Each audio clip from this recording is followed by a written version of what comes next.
Friends welcome to my YouTube channel. Friends DDA TOD project Karkardooma में DDA ने 1026 2 BHK flats निकाले हैं allotment के लिए। फ्रेंड्स इनका allotment DDA e auction based पे करेगा। फ्रेंड्स ये फ्लैट्स डीडीए के अलग अलग टावर्स में है, मतलब कि जो कड़कड़डुआ में डीडीए ने जो प्रोजेक्ट बनाया हुआ है उसमें अलग अलग टावर्स में ये फ्लैट्स जो है लोकेटेड है। फ्रेंड्स यदि कड़कड़डुआ के EWS फ्लैट्स की बात करें तो डीडीए ने यहाँ पे 498 EWS फ्लैट्स बनाए हैं और जिस टावर में ये फ्लैट्स लोकेटेड है उस टावर का नाम डीडीए ने रखा है हिमाद्री टावर। फ्रेंड्स अपडेट के अकॉर्डिंग ये फ्लैट्स डीडीए दिसंबर मंथ में लाएगा और इन फ्लैट्स का allotment DDA first come first serve base पे करेगा। फ्रेंड्स कड़कड़डुआ में बने इन EWS फ्लैट्स का काम पूरी तरह से कंप्लीट हो चुका है, मतलब कि सिविल वर्क कुछ भी बकाया नहीं है। वहीं दूसरी तरफ जो 2 BHK फ्लैट्स डीडीए ने निकाले हैं उनका सिविल वर्क अभी भी बाकी है, इसलिए डीडीए ने बोला है कि हम 6-7 महीने बाद जुलाई मंथ में इनका पोजीशन देंगे। बुकिंग आप अभी कर लो, ऑक्शन आप अभी कर लो, लेकिन हम पोजीशन देंगे जुलाई में जब हमारा काम कंप्लीट हो जाएगा। तो फ्रेंड्स EWS का काम पूरा कंप्लीट है लेकिन 2 BHK का काम कंप्लीट नहीं है। तो फिर ऐसी क्या जल्दबाजी थी कि 2 BHK फ्लैट्स को डीडीए ने पहले निकाल दिया और जो EWS फ्लैट्स हैं उनको निकाला ही नहीं, उनके लिए दिसंबर की टाइम फिक्स किया है। अब ये भी नहीं पता कि दिसंबर में निकलेंगे या नहीं निकलेंगे, क्या पता जनवरी कर दे फरवरी कर दे। तो ऐसी क्या जल्दबाजी थी? तो बहुत से लोग ये बोलेंगे कि भाई इसमें कौन सी बड़ी बात है, द्वारका सेक्टर 19B का जो प्रोजेक्ट आया था उसमें भी तो आधे अधूरे फ्लैट्स निकाल दिए थे। पोजीशन बेशक 8 महीने 10 महीने साल भर बाद दिया, वो अलग बात है। तो फ्रेंड्स मैं आपको बता देना चाहता हूँ कि 19B में जो आपके लग्जरी अपार्टमेंट थे, जो लग्जरी फ्लैट्स थे, चाहे वो HIG सुपर HIG या फिर पेंट हाउस हो, साथ साथ EWS जो थे उन सब की स्कीम डीडीए ने एक साथ निकाली थी। जो EWS फ्लैट्स थे उनको रख दिया था फर्स्ट कम फर्स्ट सर्व में, और जो लग्जरी अपार्टमेंट थे उनको रख दिया था ई ऑक्शन में। तो स्कीम तो एक साथ आई थी, लेकिन यहाँ पे आधे अधूरे फ्लैट्स को पहले शामिल कर दिया और जो पूरे हुए पड़े फ्लैट्स हैं उनको शामिल ही नहीं किया, उसके लिए कोई स्कीम ही नहीं निकाली। अरे स्कीम निकालने की ज़रूरत ही क्या थी, ऑलरेडी 2 स्कीमें चल रही हैं, डीडीए अपना घर आवास योजना और डीडीए जनसाधारण आवास योजना, किसी में डाल देता, लेकिन डीडीए ने ऐसा नहीं किया। फ्रेंड्स डीडीए के इस एक्शन से ये 99% श्योर हो जाता है कि जो EWS फ्लैट्स हैं उनका 50% डीडीए रिजर्व रखेगा। जो 2 BHK फ्लैट्स वाले हैं ना, मतलब जो 2 BHK फ्लैट्स खरीदेगा उनके लिए, जैसा कि द्वारका सेक्टर 19B में हुआ था। 19B में 50% फ्लैट्स मतलब रिजर्व रख दिए गए थे जो लग्जरी फ्लैट्स अलॉटी थे उनके लिए, कि वो अपने नौकरों को खरीद के देंगे, और वो फ्लैट्स बिके भी। डीडीए ने उनका ऑक्शन कराया, लोगों ने 25 लाख का फ्लैट 80 लाख 90 लाख का खरीदा अपने नौकरों के लिए।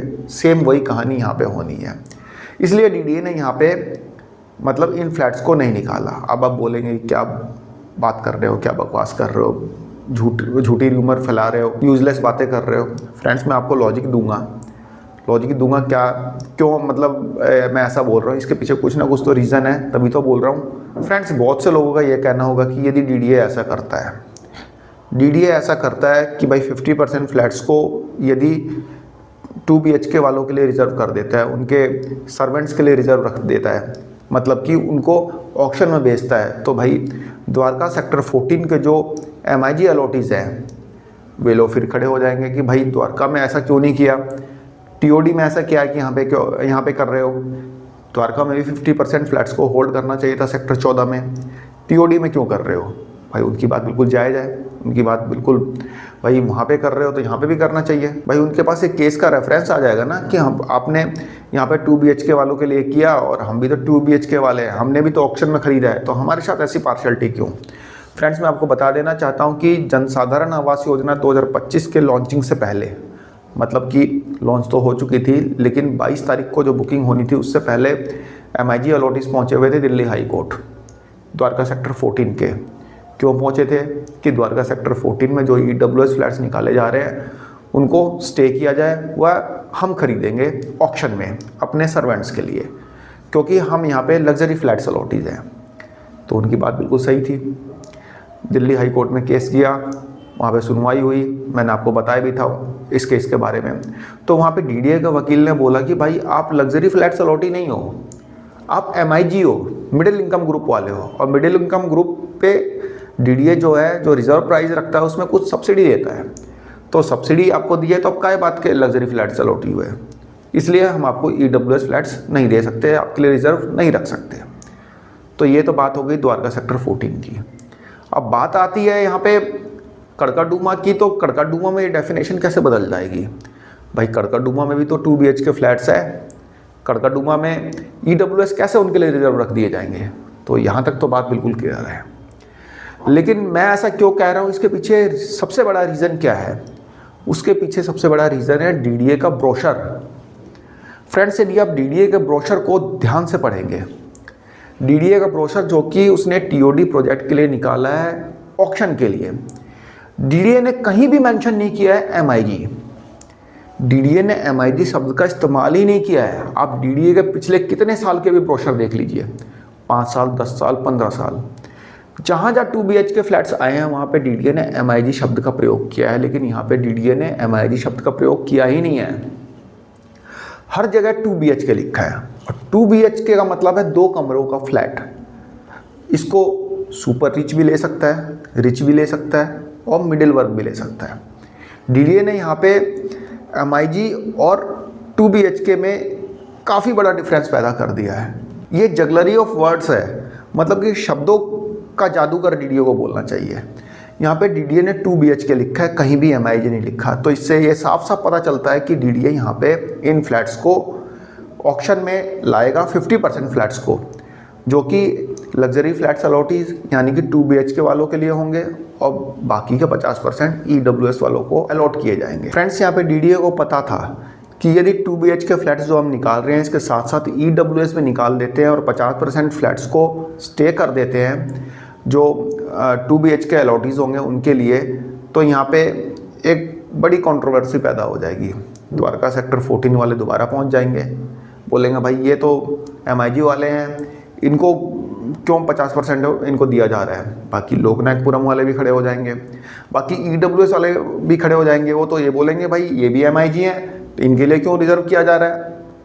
भाई जो अलॉटीज़ हैं द्वारका सेक्टर 14 के, उनका कहना भी बिल्कुल सही हो जाएगा। इसलिए DDA ने यहाँ पे कंट्रोवर्सी से बचने के लिए पहले अपने हाईली इन्वेस्टेड फ्लैट्स को निकालने का मतलब सोचा, ये प्लानिंग की। इसलिए यहाँ पे DDA ने आधे अधूरे फ्लैट्स को निकाल दिया, और जहाँ EWS फ्लैट्स पूरी तरह से कंप्लीट हो चुके हैं उनको निकाला ही नहीं।